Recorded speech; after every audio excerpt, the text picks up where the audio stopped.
बहुत समय पहले की बात है। एक छोटे से गांव में एक लड़का रहता था जिसका नाम अर्जुन था। अर्जुन एक गरीब लड़का था, लेकिन उसमें एक अच्छी बात थी। वह हमेशा दूसरों की मदद करता था और हमेशा खुश रहता था। वह अक्सर गांव के लोगों को सहायता करता, चाहे वह कोई वृद्ध व्यक्ति हो या किसी बच्चे को कोई चीज चाहिए हो। अर्जुन की सादगी और दिल से मदद करने की आदत उसे सभी का प्रिय बना देती थी। गांव में एक अमीर व्यक्ति भी रहता था, जिसका नाम सूरज था। सूरज का जीवन केवल अपनी संपत्ति और ऐश्वर्य में ही बसा था। उसे लगता था कि धन और प्रतिष्ठा ही जीवन का असली मतलब है। उसे किसी भी गरीब या श्रमिक की मदद करने का कोई शौक नहीं था।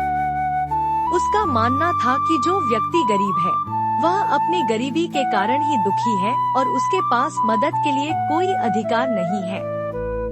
सूरज अक्सर अर्जुन को देखता था और सोचता था, यह लड़का किसे मदद कर रहा है? वह खुद गरीब है, फिर भी दूसरों की मदद करता है। एक दिन गांव में एक बड़ा मेला लगा। मेले में हर प्रकार की दुकानें लगी थी और हर कोई खुशी खुशी मेला देख रहा था। अर्जुन भी मेले में गया, लेकिन उसके पास खर्च करने के लिए पैसे नहीं थे। फिर भी उसने दूसरों के साथ मिलकर मेले का आनंद लिया। सूरज भी मेला देखने आया था। उसके पास खूब पैसे थे और उसने मेले में आकर खूब खरीदी की। वह आलीशान वस्त्र पहनकर और महंगे सामान खरीदकर मेले में घूम रहा था। लेकिन वह अर्जुन को देखकर मुस्कुराया और कहने लगा, तुम तो बहुत गरीब हो, तुम्हारे पास तो एक पैसा भी नहीं है, फिर भी तुम खुश कैसे रहते हो? अर्जुन ने उसे देखकर मुस्कुराते हुए कहा, धन की असली कीमत क्या होती है यह मैं नहीं जानता, लेकिन यह मैं जानता हूँ कि खुशी धन से नहीं, बल्कि अच्छे कर्मों और रिश्तों से मिलती है। सूरज यह सुनकर हंसते हुए चला गया और उसने सोचा कि अर्जुन की बातें केवल एक गरीब लड़के की बातों जैसी हैं। लेकिन उसे नहीं पता था कि आगे क्या होने वाला था। अगले दिन गांव में अचानक एक बहुत बड़ा तूफान आ गया। तेज हवाएं चलने लगी और बारिश ने सभी को घेर लिया। सूरज का महल भी बुरी तरह प्रभावित हुआ। उसका सारा धन और संपत्ति नष्ट हो गई।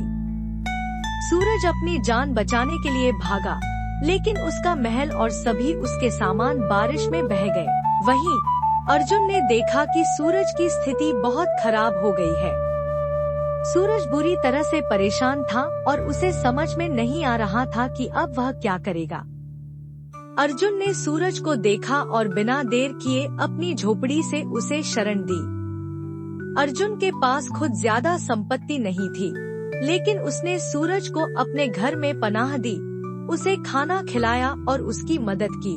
अर्जुन ने सूरज से कहा, देखो सूरज, जो तुम्हारे पास था वह अब नहीं है, लेकिन एक चीज है जो कभी नहीं खत्म होती, वह है अच्छे रिश्ते और दूसरों की मदद करना।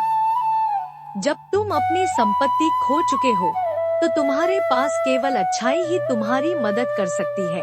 सूरज ने अर्जुन की बातों को ध्यान से सुना और धीरे धीरे उसे समझ में आने लगा कि जीवन में सचमुच क्या महत्वपूर्ण है। सूरज ने अर्जुन से माफी मांगी और उसे धन्यवाद दिया कि उसने उसकी मदद की।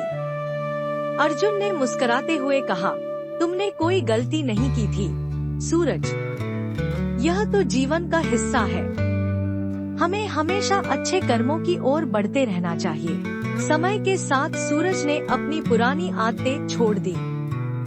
उसने गरीबों की मदद करना शुरू किया और अपने धन का उपयोग दूसरों की भलाई में करना सीखा। अब वह केवल ऐश्वर्य और संपत्ति में ही नहीं, बल्कि अच्छे कामों में भी खुश रहने लगा। अर्जुन की तरह उसने भी यह समझा कि असली सुख दूसरों के लिए जीने में है, न कि केवल खुद के लिए। अर्जुन और सूरज के बीच एक गहरा दोस्ती का रिश्ता बन गया। सूरज अब केवल धन और ऐश्वर्य के पीछे नहीं दौड़ता था, बल्कि उसने अपने जीवन में एक नई दिशा पाई थी। वह अपनी संपत्ति का उपयोग समाज में अच्छे कार्यों के लिए करता था। अब वह अर्जुन के साथ मिलकर गरीबों की मदद करता और दूसरों को भी यही सिखाता था। संदेश। इस कहानी से हमें यह शिक्षा मिलती है कि जीवन में केवल धन और संपत्ति से ही खुश नहीं हुआ जा सकता। सच्ची खुशी दूसरों के साथ अच्छा बर्ताव करने, उनकी मदद करने और अच्छे कार्य करने से मिलती है।